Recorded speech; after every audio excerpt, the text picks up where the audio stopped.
So Tiffany, do you consider yourself to be an evolutionist? Yeah. You believe in evolution. I do. Do you consider it to be a fact? Is it well established enough to be a fact, or is there some, some things that are still undecided for you? I mean, I think it's well established. I remember going to the Darwin Museum exhibit or something, Germany or Vienna or something. We were traveling through a couple different places, so I don't remember exactly where it was, but they had a whole exhibit on it, and it was the first time that I actually, since like my childhood, went through an exhibit that was just talking all about like the process of evolution and stuff, and okay. I just, kind of clarified it for me. There's so much evidence. Okay, all right. So that's my next question, actually. What do you consider to be the best evidence in favor of evolution?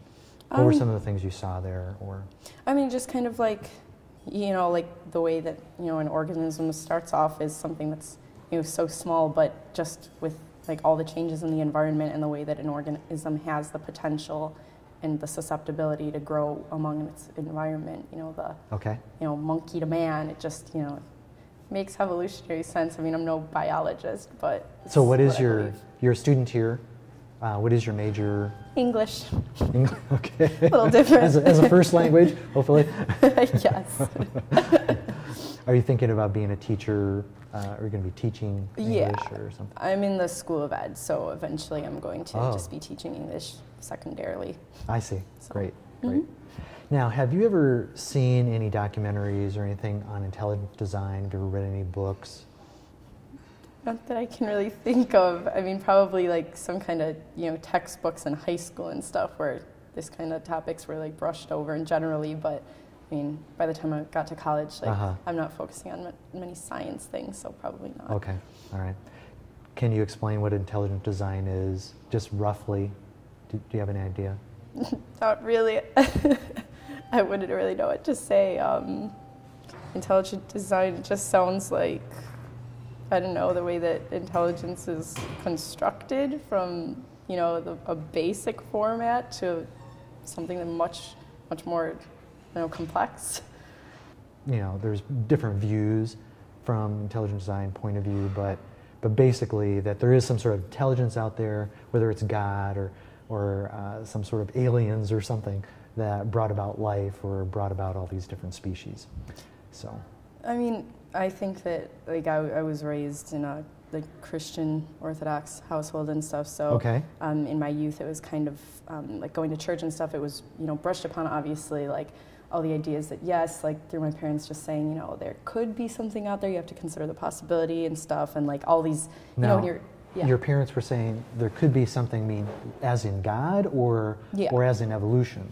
Well, as in, it's like, obviously my parents totally believe in evolution, but they would always tell me the prospect of you shouldn't, just completely brush off the fact that there's might be some kind of superior being out there, something like that. And in my childhood, it was kind of like, okay, well, this is what I'm being taught. Like in, church, they're telling me this, and my parents are telling me to not completely exclude the idea, even though we all believe be in open-minded is kind of the idea. But I mean, as I've gotten older, it would be awesome to still believe that when we all die, we go to some really cool place. But I think that what it comes down to is I don't believe in that, really. Okay.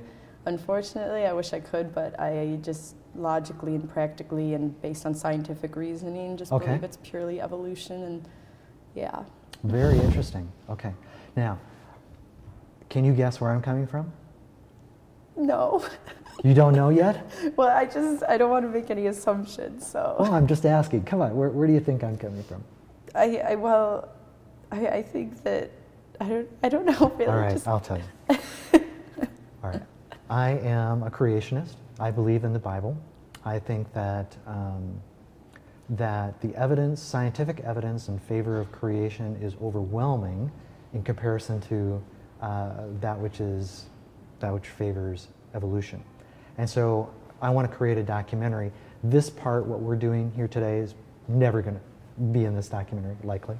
But it's kind of like preliminary work. It's kind of like me figuring things out in many respects. So it may be that other people, it's kind of preliminary, like I was saying. So it may be up on my website or something like that, or certain snippets, things like that. But so I just want to share some things with you, see if I can get you to think about some other options, another option that design is a possibility. So there's a information scientist named Dr. Werner Gitt, and he describes information that wherever we see it, that it's in 5 levels. So the first level is statistics. And so let's suppose you see a bumper sticker and it has 15 characters and 3 words, and it's a particular font and size and color. It's just statistical information. The second level is that of syntax, and that those letters are not arranged randomly, but they're arranged in a specific order to create words. And so you get into longer amounts of information, and you're going to create sentences. And those sentences, they're conforming to rules, and that's the idea of syntax. So you also have paragraphs and so on. The third level is that of semantics, in that, again, these letters and words are not arranged randomly, but in a specific order to create words that are meaningful, or a message that's meaningful, especially when you get into longer sections, such as a paragraph of text or a whole page of text. Also having to do with syntax is that certain words can have a variety of meanings depending on its context. Love, for example, I love ice cream, or I love my wife. Very different understanding of that word. Or the word day. Day could be a 24-hour day, or in my grandfather's day, it has a different kind of connotation. The fourth level is that of application. And so I discovered, because I have a daughter, and many years ago we bought this tricycle, and I put together this tricycle. So I had these directions, and I was following the directions, and I could read it, and I could understand the words and all the semantics, but I learned that putting together the pieces was much more complex than just simply understanding the words. Mm-hmm. And the fifth level is that of purpose, and that you have these people that write the directions to help parents to take these pieces and put it together into a tricycle. And what I find to be especially interesting is that all 5 of those levels are very clearly seen in DNA. That DNA provides this highly complex, specific information for taking these amino acids and stringing them together to form proteins. And then at the end of this process in the ribosome, it gets folded, which is a very highly complex process, and it gets folded into a particular shape. And then these proteins are then used in the cell, either as an enzyme or as a building block, like the building blocks of life. You've heard of proteins being the building blocks of life. And so there's application. I mean, it's just very, very clear. You got all this messaging going into it, and then creating building blocks that are then used for organelles and other messaging and so on inside the cell. Have you ever heard of that type of argument before? I mean, yeah, and obviously, I find it interesting, but also just because of, the background of stuff that I study, it's just kind of the type of thing, you just hear it and you're kind of like, oh, well, okay, so that's how it works. Oh, okay. That's just the way it is, but I mean, obviously, yes, it's interesting, and it's just crazy to think about, what the human body can develop with just, mm-hmm. a few simple chemicals, you know what I mean, and all just being put together and, creating this and stuff, but yeah, I just, because it's I just feel like it's something that a lot of people do. They just hear it, or it's something that if you're in whatever kind of class you're in, it's just something that you hear, and you just kind of accept it, and you say okay. I understand. And mm-hmm. stuff, or at least for students like me, I'm sure there are many who have many more arguments, but for me it's just kind of okay, well, that's the way it is, that's awesome and cool, but you don't really take it and run with it, I guess. Okay. Well, let me talk about it a little bit further. So when I think of DNA, and I think of the messaging inside DNA, I'm thinking about those 5 different levels, and that I'm also thinking about evolution in terms of what is evolution and what is the power that evolution has? What are the mechanisms that it has at its disposal? Can you describe how evolution works in terms of DNA? Do you know how evolution works on that level? Not necessarily, no. Okay. I mean, is okay. there It actually, in order for evolution to work, it has to work in that area, in the area of the DNA, in the area of information.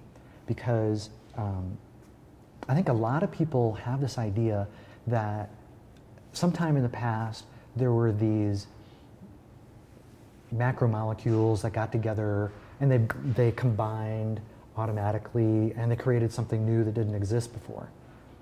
But that's not how it could possibly happen. Because if you had, one of the things I'll show people is a Rubik's Cube. I love to show a Rubik's Cube. And do you know how to solve like a 3x3 Rubik's Cube? No, but my friend can do them extremely well. Yeah, I hear you. I hear you. I've seen like video, like a YouTube kind of video. Let's suppose your friend. You said that you have a friend, and the friend is able to solve the Rubik's Cube very quickly. Okay. Now, let's suppose the friend gives the Rubik's Cube to you and wants you to solve it. Can you do it? I can get about 2 sides, and then I don't know what to do. Well, if you can even get that far, that's pretty good. But what would the person need to do in order to enable you to actually solve the cube? Me personally? Yeah. How could they help you to solve it? I mean, for me, it would have to be like a step-by-step visual. It would be having to show me exactly what to do and explain it as you go along, but like there are probably... That's it. Stop right there. They'd have to explain it. They'd have to show it to you. They'd have to explain it to you. See, just that person having solved the Rubik's Cube themselves doesn't solve it for everybody else. In order for it to go on to the next generation, there has to be information. It has to be communicated to you. And so it is in evolution. In order for something to go on to the next generation, let's suppose you have these macromolecules and they come together and they form in this miraculous way. Well, that isn't going to do anything for evolution unless it's in the information, unless it's in the DNA. Does that make sense? You have to have the directions. Yeah. Without the directions, it cannot go on to the next generation. So that leads to the question of, where do those directions come from? What is the mechanism that evolution has in order to bring about the kind of changes that would be needed for evolution to happen? Now, granted, I need to make this very clear, is that I very much believe in natural selection, that there are changes within a kind, changes within species, changes within bacteria, that they're able to adapt their environment. That is clear. That is not in dispute at all, okay? But what is in dispute is the ability for a species to evolve into a higher level. And a good example of that, just to help clarify the picture, is that of, if you think about, there's natural selection and then there's artificial selection. Good example of artificial selection is dogs. So you have this dog, maybe it started off as being a wolf or something, and then you have all these people that are selecting for certain kinds of traits that they like. I want my dog to have just a white coat. Artificial selection happens all the time, but it's limited to the characteristics that are in a dog. So you can select for color of hair, length of hair, kind of ears, whether it has floppy ears or whether it has pointy ears, long tails, short tails, long legs, short legs, all these kinds of features. What you cannot select for is wings and gills and features that a dog does not have. That is a limitation. And I believe it's also a huge limitation for natural selection. So that's where I'm coming from. Natural selection is no problem. It's getting to the next level. So what I want to do in our documentary is we're going to talk about bacteria, okay? So in bacteria, it is considered to be the simplest form of known life. There isn't anything that we know of that's simpler than bacteria, other than like a virus, but that is dependent upon bacteria. It depends on a host in order for it to survive. So as self-sustaining, it's bacteria. The next level up is called a eukaryote, and that is a huge, huge jump. it requires a whole slew of organelles that the bacteria type, the prokaryotes, don't have. And so the amount of information that would be required in order to go from a prokaryote to a eukaryote is volumes of information. And in my thinking, wherever I'm doing writing, do you ever write essays or something for your exams or for your papers? It takes a lot of effort. You're doing research and you're doing background information and you're thinking through stuff and you're working with all 5 of those levels. You're working with letters, you're working through the syntax and the semantics, and you're thinking about your words, and you're producing a result for a purpose. You see that? Do you see all the intentionality of that? And to me, that kind of complexity can only come from a design, from an intelligent point of view. We are extremely complex beings. That's very true. On the evolution side, and I'm about done here, I'm not going to take up all your time, but on the evolution side, the main mechanisms that they have in their favor is time, natural selection, and mutations. That's it. Now, we personally don't like mutations. We don't want to have mutations because mutations create skin cancer and other kinds of cancer, Alzheimer's disease. Well, hopefully I've given you some things to think about there. It's interesting. It just kind of, it just makes you think, like, you don't ever want to settle on just like one answer to something, because there's just so many different, things to think about. There's so many variables, but it's just like, it's hard when there's just so many conflicting ideas all the time, Yes. And you just get it, like, they're just always like, there's justifications for everything, So, I mean, it's interesting to think about. I just feel like, I don't know, I'm not the type of person who would ever just like settle on something, and I think it's kind of like the way that my parents are too. It's like, they believe in both things and they don't want to shut one thing, completely out because there's always potential. But, that's right. And that's what your parents were kind of teaching you, weren't they? Right. And so, to me, this is just, one form of evidence in favor of design, and there's more that I could share with you. I want to leave you with a book, and do you want me to share with you one more piece of evidence in favor of design, or are you done? Sure. One more. Okay. There is a guy named Dr. William Dembski, and he's an intelligent design information scientist, again, another one of these. Actually, he's also a mathematician, and he's a professor, smart guy.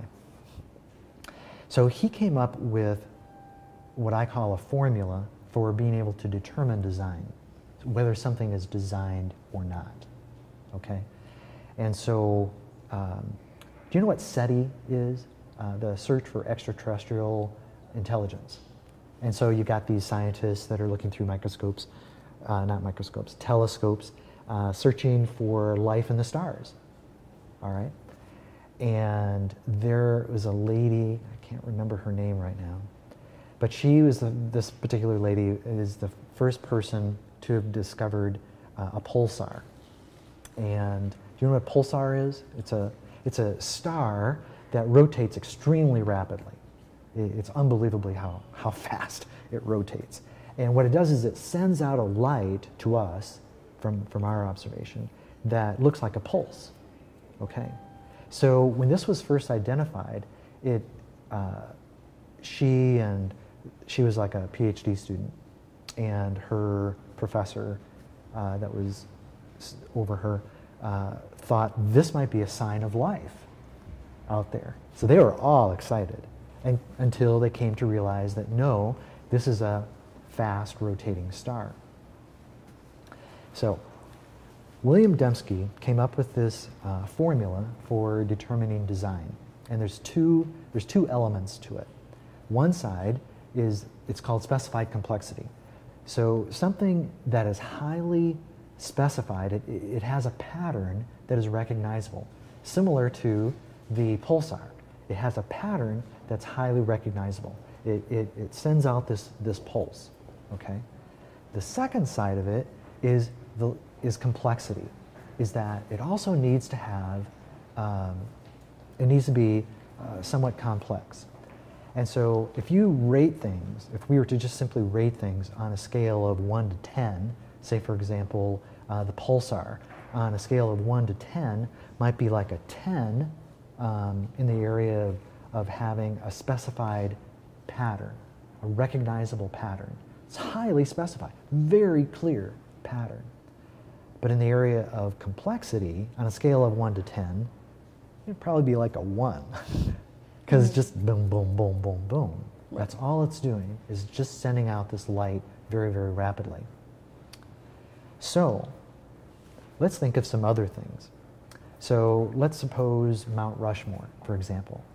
There you have a recognizable pattern of 4 presidents. Their faces, that, you know, there's eyes and ears and nose and these recognizable features, and we also recognize them as former presidents of the United States. Mm-hmm. Now, on a scale of 1 to 10 in terms of recognizable pattern, would it be like a 1 or a 10, or somewhere in between? Would Mount Rushmore be a recognizable pattern, do you think? I would say so. Yes, I agree. Again, it would be like a 10. On the scale of 1 to 10 in terms of complexity, now granted, remember, this took scores of years for these faces to be carved into the rock and to be shaped the way they are. Would they be like a 1 or a 10 for that of complexity, do you think? Well, I think it's hard to say, because in terms of like artistically, obviously it's very complex and it takes like tons of time and the amount of effort that's put in, but when you really think about it, it's just a carving into rock. So is it all that complex? I don't know. It's kind of like middle ground for me, because it's still like, you know, it is like what it took to get there is complex, but the material itself, I don't know if I'd consider it that complex. Okay. The mountain is not complex. The mountain would be random. But the shapes, for me, I'm not that great of an artist. And so I would say, man, that would be amazing. Because you're thinking about, you have to get the right perspective. You know, you'd be up there and you go, it'd be easy to make the eye too small or too big, or the eyebrow too big or too small, or, you know, there's a lot of angles and things of that nature. To me, it would be a 10. For you, it's a 5. That's okay. When it comes to words, like let's say a penny, for example, there you've got Abraham Lincoln and the words "In God We Trust." For me, and I'm just going to tell you my point of view, wherever there's words, it's highly specified because there's recognizable patterns in those letters, but then it's also highly complex that again, it's just you just don't find words that come about randomly. Another example that I love to use with people is if you go out to a beach and you see a great big heart with the words "I love you" written in it. How likely is it that that heart with the words "I love you" written in it would have come as a result of the waves or the sun or some sort of wind or other erosion? How likely is it, do you suppose? Unlikely. Quite unlikely, yeah. Especially with the words. And the more words there are, the greater the complexity, especially when the words are meaningful and you've got all 5 levels. You've got the syntax, that the words are arranged according to rules that we understand, and that there's semantics that makes sense to us, and that there's a message there. All of that. It just elevates the complexity much, much higher. And so then when you look at the issue of DNA, with DNA, Richard Dawkins talks about that the amount of information for a bacteria, you're talking about, again, this is his thing, you're talking about the length of the New Testament. So to me, DNA is this perfect example of design, because you have these 5 levels, and then you have this way to identify whether something is designed or not by just simply using this simple formula of specified complexity. And so, and you could kind of go around. You go, well, some things you might rate as a 5 or a 6, on one side or the other. But when you're rating things up in the 10s, that means you have a great deal of confidence that that particular item was designed. I just think that a reasonable person would look at the complexity and the specificity of DNA and its code, its huge complexity, and the messaging that goes into it, and go, wow, this had to be designed, and it's from a super intelligence. It really is. Anyway, thank you so much, Tiffany, for being able to sit through all of this with me. Yeah, and it's interesting. Yeah, take the time to think it through. Thank you. Thank you. All right.